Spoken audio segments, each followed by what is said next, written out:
Saudara yang kasih dalam Tuhan, Tuhan kita Yesus Kristus,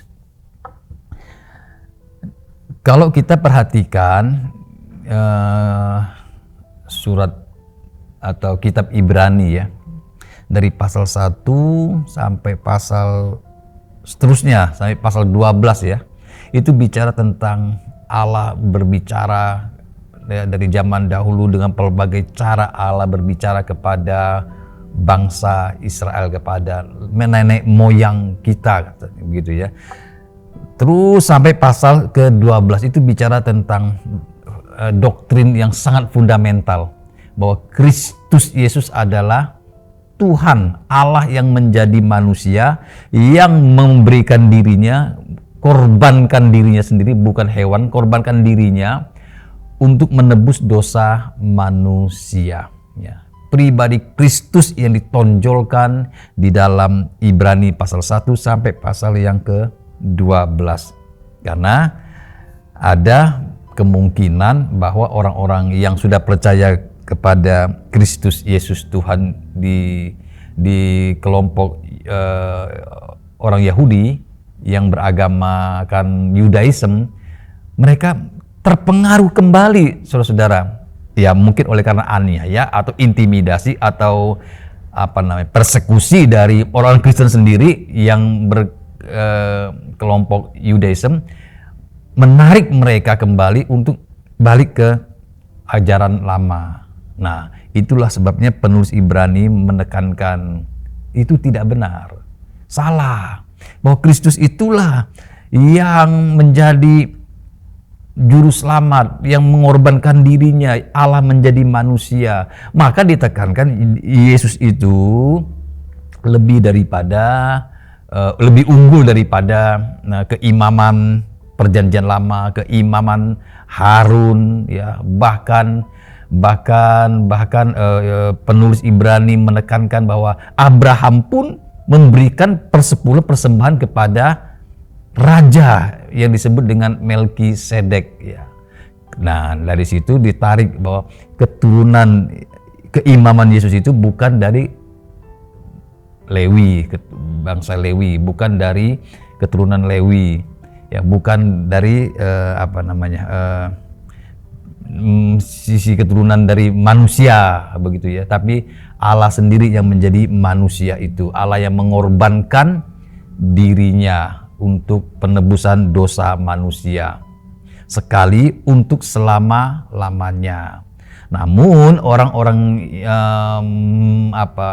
Ibrani ini yang dulunya penganut agama Yudaism, mungkin oleh karena faktor penganiayaan atau persekusi dari pihak tertentu dari internal orang percaya, mereka ingin kembali kepada hukum Taurat Perjanjian Lama. Nah, ini yang membuat penulis Ibrani begitu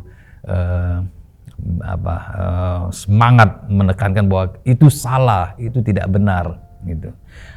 Nah, ayat pasal 1 sampai pasal 12 bicara tentang fundamental, tentang doktrin yang sangat fundamental sekali, yaitu pengorbanan Kristus cukup sekali untuk selama-lamanya. Jadi tidak perlu lagi orang kembali kepada Taurat Musa ya. Nah, tapi di pasal 13, nah ini doktrin sudah begitu kokoh. Tapi pasal 13 penulis Ibrani menekankan bukan hanya pemahaman tentang Allah yang begitu luar biasa, tetapi implementasinya itu harus juga jangan diabaikan. Karena inti daripada ajaran kekristenan itu adalah kasih, dan kasih itu harus diimplementasikan, harus dirasakan, bukan hanya di awang-awang ya, bukan hanya di imajinasi, bukan hanya sekadar retorika, tetapi harus benar-benar mendarat kasih itu. Nah, itulah inti, makanya dikatakan dari semua hukum Taurat disimpulkan oleh Tuhan Yesus, kasihilah dirimu, kasihlah samamu seperti dirimu sendiri. Nah, dan pasal 13 ini penulis Ibrani ini menekankan ayat 1 tadi ya, Setelah bicara doktrin yang begitu fundamental, dia langsung mengalihkan kepada hal yang bersifat pragmatis. Ya. Peliharalah kasih persaudaraan. Nah ini ya, kata kasih persaudaraan di sini bukan menggunakan kasih Philadelphia, kasih persaudaraan. Ya. Karena dasarnya manusia itu mendapat kasih dari Allah, yaitu agape. Ya. Maka itu kan peliharalah, berarti sudah ada kapital, sudah ada modalnya yang Allah berikan, yaitu agape itu. Allah yang mengasihi manusia. Ya, manusia sulit ya, mau berkata agape itu sulit karena manusia tidak bisa mengasihi seperti Allah mengasihi. Manusia bisa mengasihi seperti Allah kehendaki, ya, seperti dirinya sendiri, tapi manusia tidak bisa mengasihi seperti Allah mengasihi manusia. Ya, mengorbankan nyawa, mengorbankan dirinya untuk keselamatan manusia. Maka itu pasal 13 ini penulis berkata, Philadelphia, peliharalah kasih itu di antara saudara-saudara sekalian.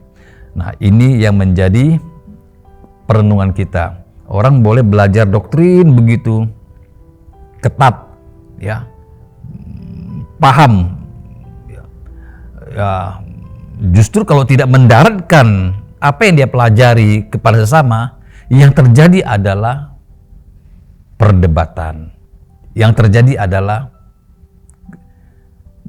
diskusi-diskusi yang tidak konstruktif seperti yang Allah kehendaki, malah membuat pecah, ya, satu dengan yang lainnya.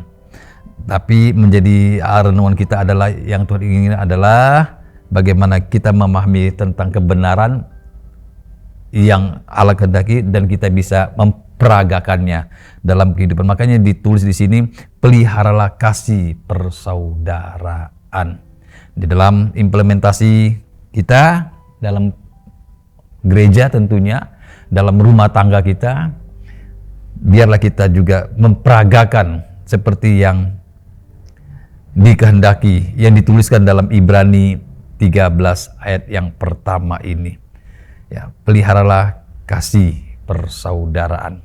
Karena harus dipelihara, ya. Bagaimana cara memeliharanya? Ini yang paling penting, ya. Pemeliharaan kasih persaudaraan artinya bukan hanya sekadar kita mengerti, tapi kita harus melakukannya. Ya, paling tidak kita bisa menerima orang lain, ya, walaupun tidak seperti yang kita harapkan, atau sebaliknya orang tertentu bisa juga membuat kita tidak nyaman, ya.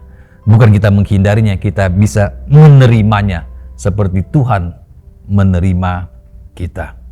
Ya, kita bisa menerima orang-orang sekitar kita dalam gereja, lingkungan gereja, dalam kehidupan rumah tangga, dalam lingkungan kerja kita, atau dimanapun kita berada, dengan kita berinteraksi dengan masyarakat sekitar kita bisa memperagakan. Terimalah mereka, ya, dengan cara, ya, tadi seperti kan, peliharalah kasih persaudaraan, artinya kita bisa menerima saudara-saudara kita yang mungkin tidak sesuai dengan apa yang kita mau, tapi kita bisa menerima mereka. Dan ini membutuhkan kasih yang disebut kasih agape.